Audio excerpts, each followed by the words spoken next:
Because some applications on the IVG need to know your ID, you must log in to the IVG using the login your company created for you. To log in, go to the home screen and tap Driver Login.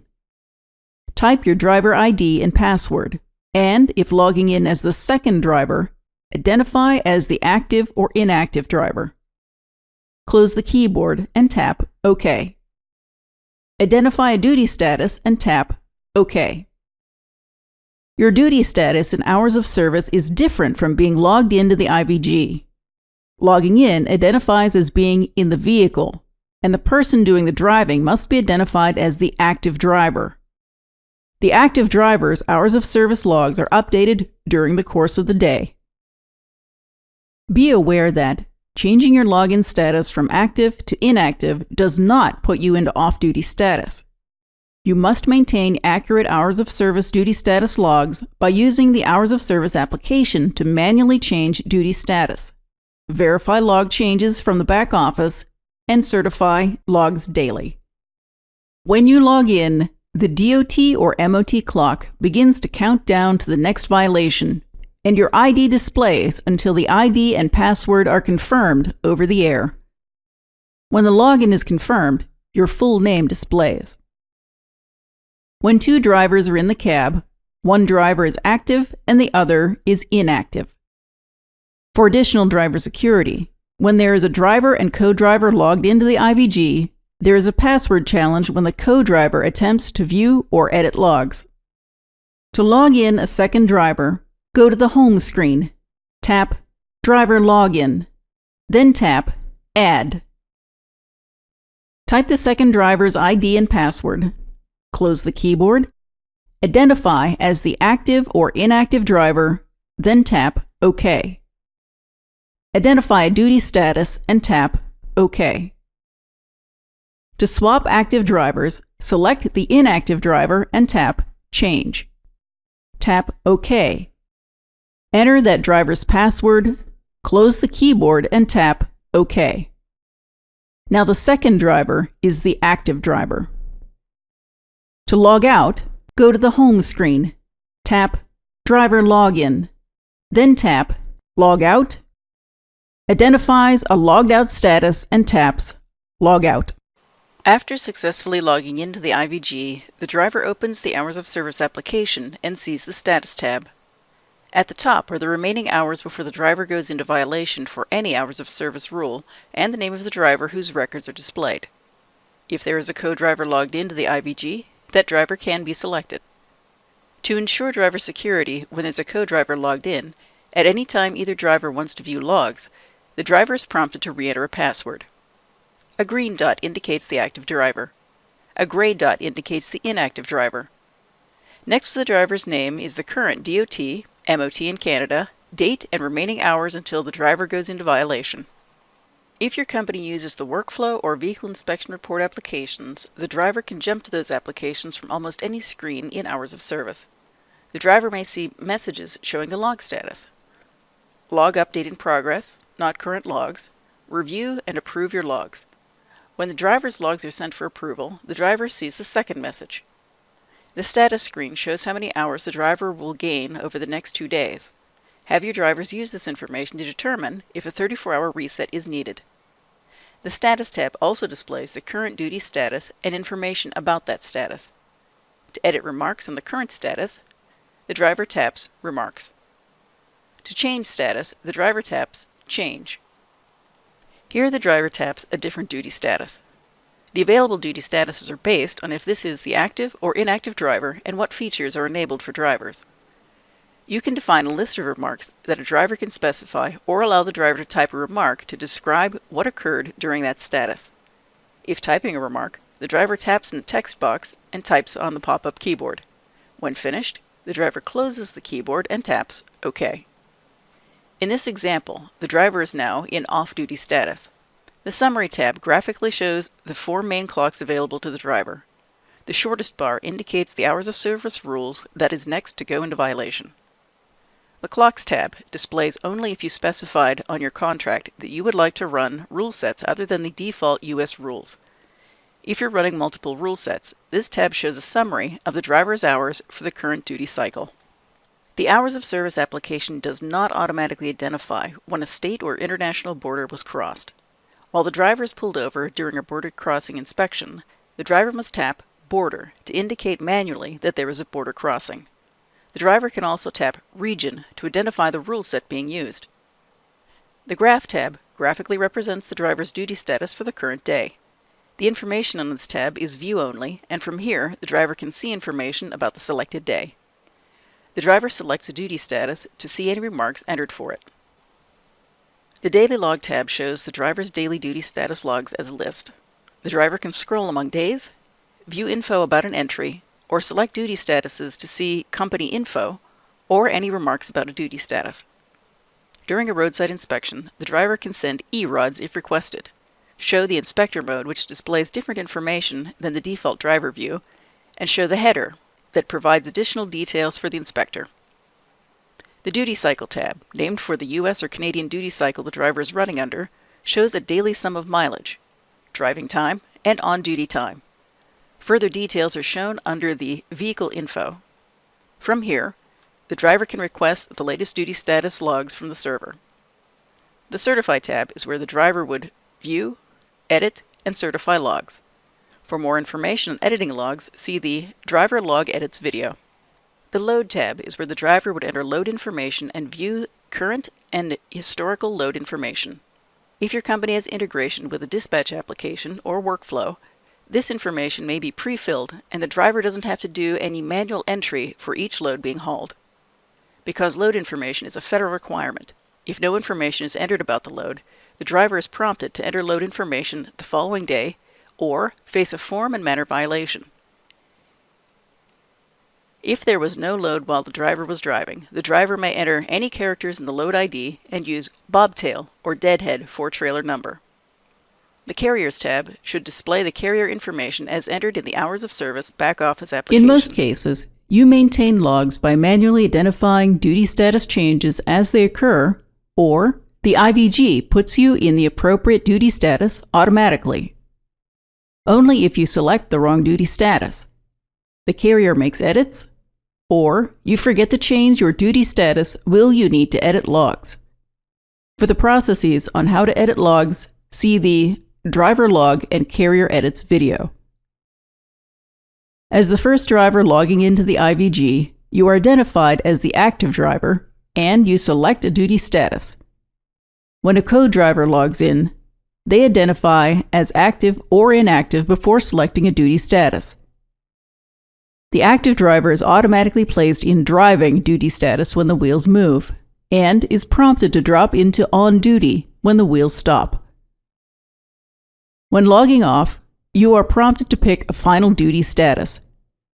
Between those events, you may also need to manually identify duty status changes. The most common manually selected duty status will be the 30-minute rest break. Keep an eye on the DOT clock to stay in compliance. As soon as you log into the IVG, the clock starts counting down to the soonest violation. The Summary tab shows all applicable hours of service clocks counting down. The lowest number in the available column indicates what rule is next to go into violation. As you approach 8 hours of on-duty time, you must take a rest break that is greater than 30 minutes long. To do so, open the Hours of Service application to the Status tab and tap Change. Tap Off Duty. If remarks are required, you can select or enter remarks. Close the keyboard and tap OK. Until you are off duty for more than 30 minutes, you cannot select an on-duty status. Be aware that if the wheels move for any reason while on break, you are automatically bumped into driving duty status and must restart the brake or be in violation. If off-duty and using the vehicle for personal conveyance, open the Hours of Service application to the Status tab and tap Change. Tap Off-Duty and tap Personal Conveyance. All other duty status changes are performed as for the 30-minute rest break.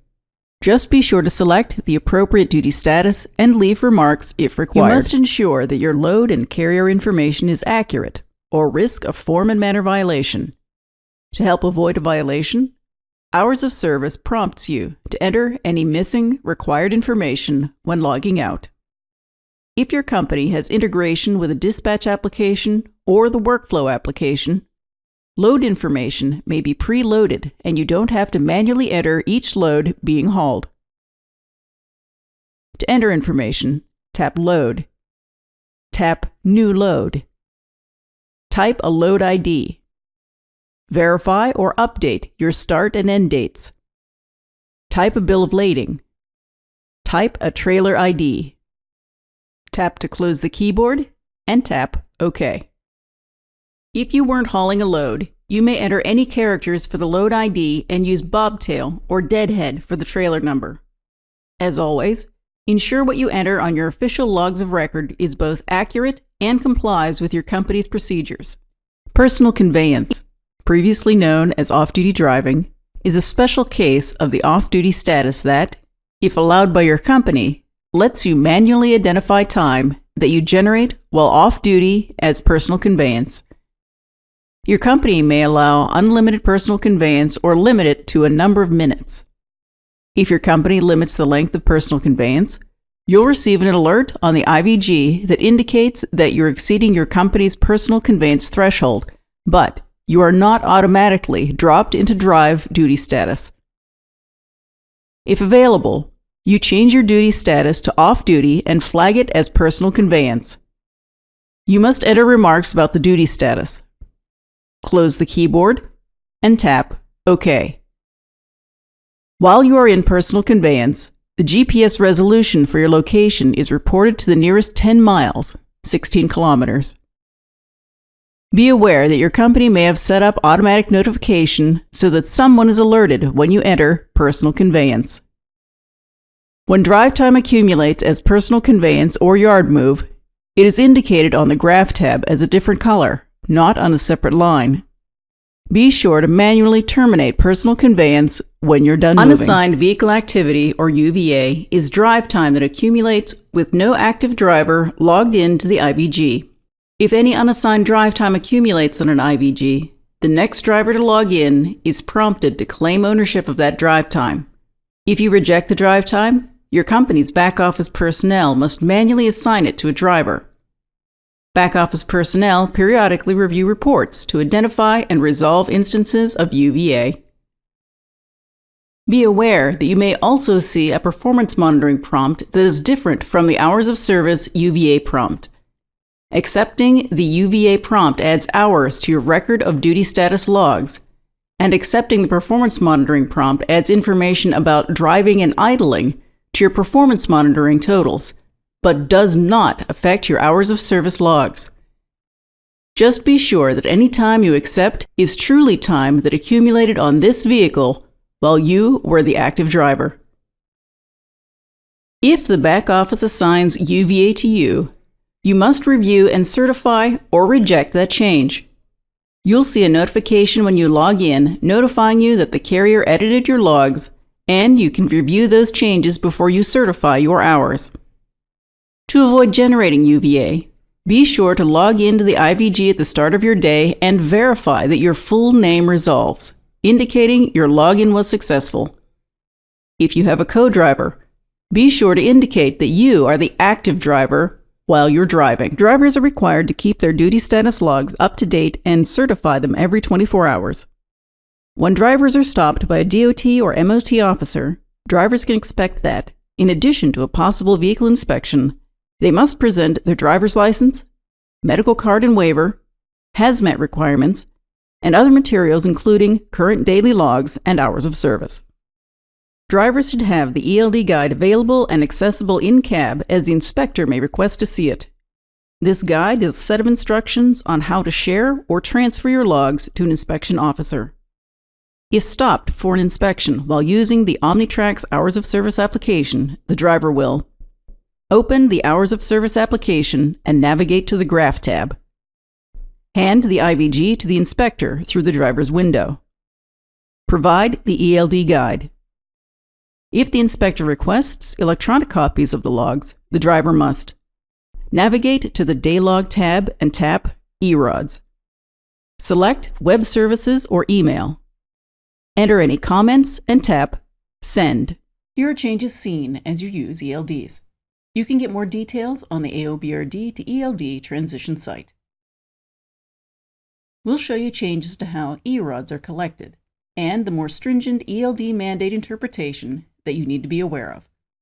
These changes may mean that your company updated or created new company-wide policies.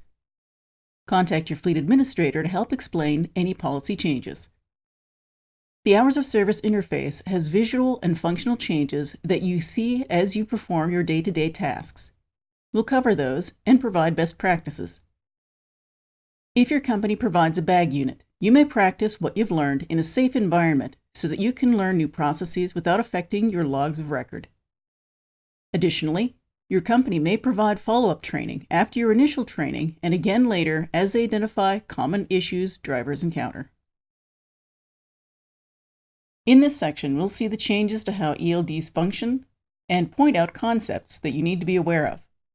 Though the screens shown here are from an IVG, the MCP has the same features and functions even if the screens look a little different.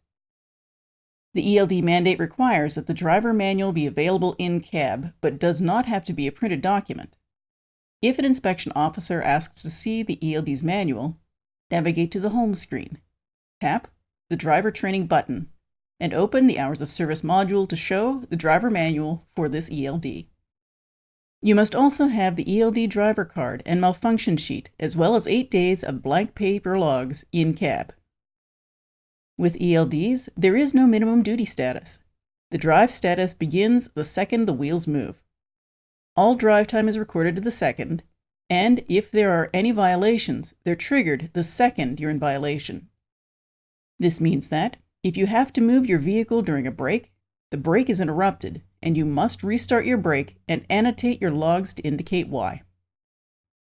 To ensure that your hours are accurate and that another driver's drive time is not associated with the wrong driver's ID, you must completely log out of the ELD at the end of trip, end of day, and in preparation for swapping drivers or vehicles.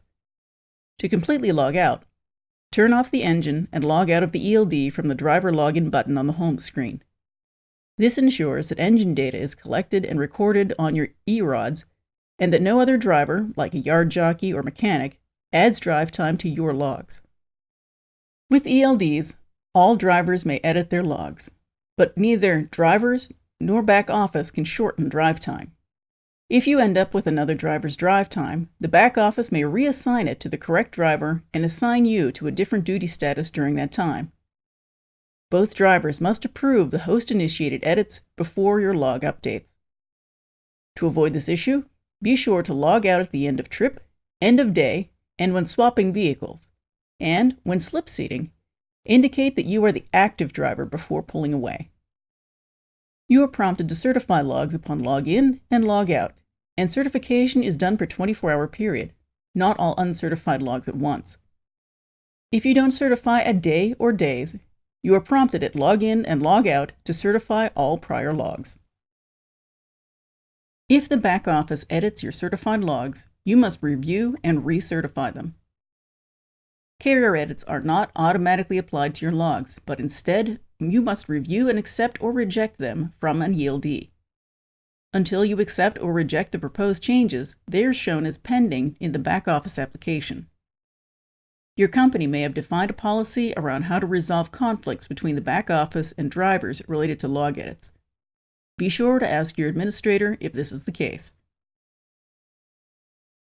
A unit is an AOBRD or ELD based on the vehicle, not the driver. So if you switch cabs, you may notice inconsistencies between AOBRDs and ELDs.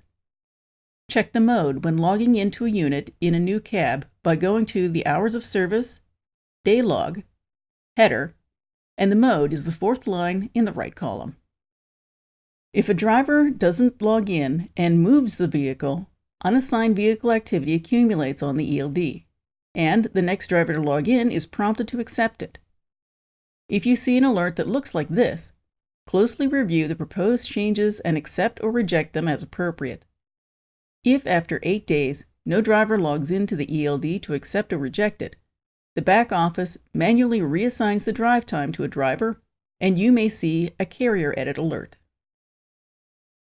If no load information is provided, you are prompted to provide it for prior days at first login, then again at first duty status change, and at logout. The FMCSA agrees that if deadheading or bobtailing, NA is an acceptable comment. AOBRDs began their trip when you met either the beginning of trip speed or distance threshold. These thresholds prevented minor movements, such as movement within a yard, from triggering the start of trip.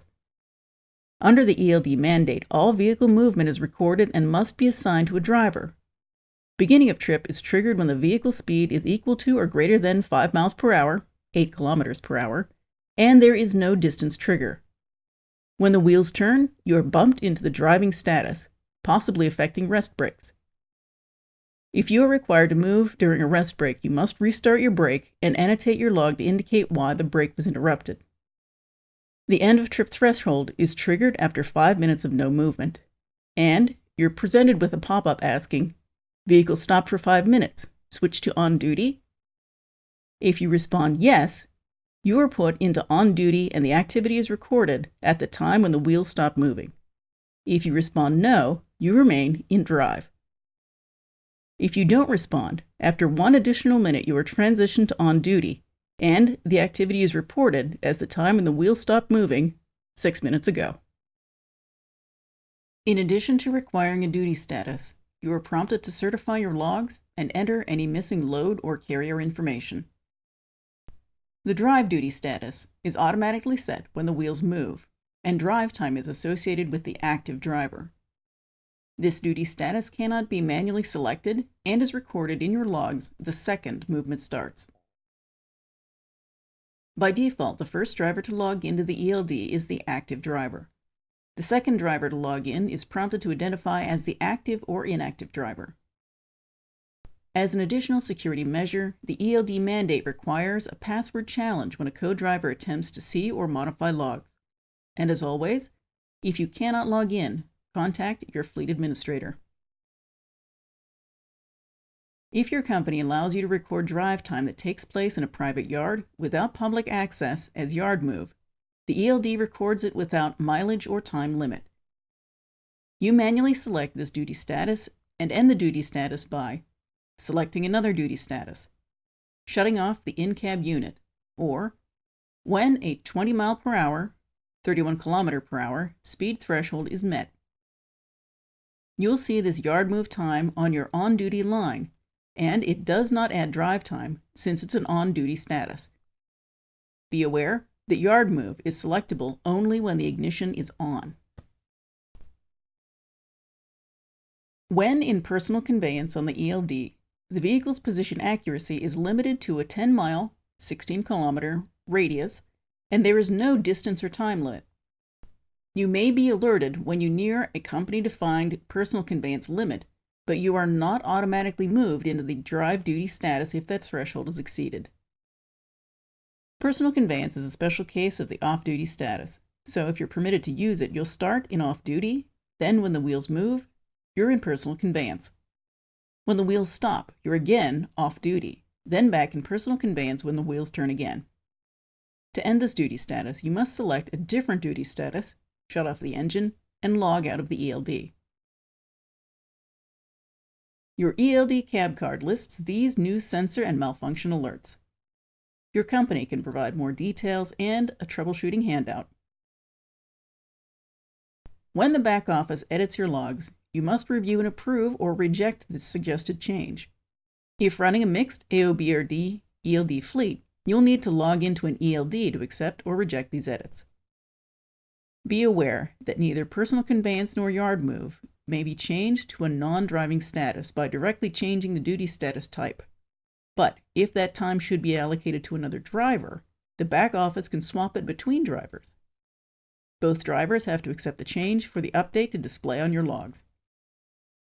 This section covers changes to the hours of service interface that you'll see on the ELD. During a roadside inspection, you can switch to inspector mode by tapping the Daylog tab and tapping Inspector. Tap Driver to switch back. With inspector mode on, Tap the header button to reveal information that the inspection officer may need. Tap Done to close the header. When the back office edits your logs, this alert pops up and you'll need to review and accept or reject the changes. If you reject the edits, you must provide a reason why. Be sure to closely review the proposed changes since it affects your logs of record.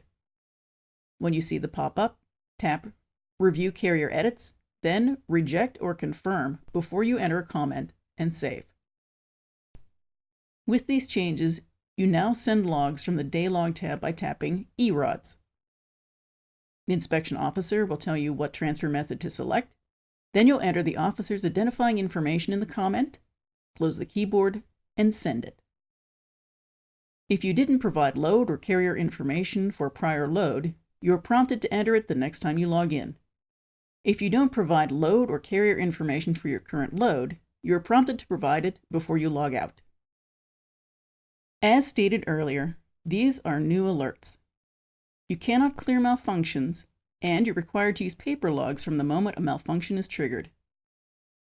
The performance monitoring pop-up may appear after login and asks if unassigned accumulated engine hours should be credited to you. This does not affect your hours of service, but does increment your performance monitoring drive time.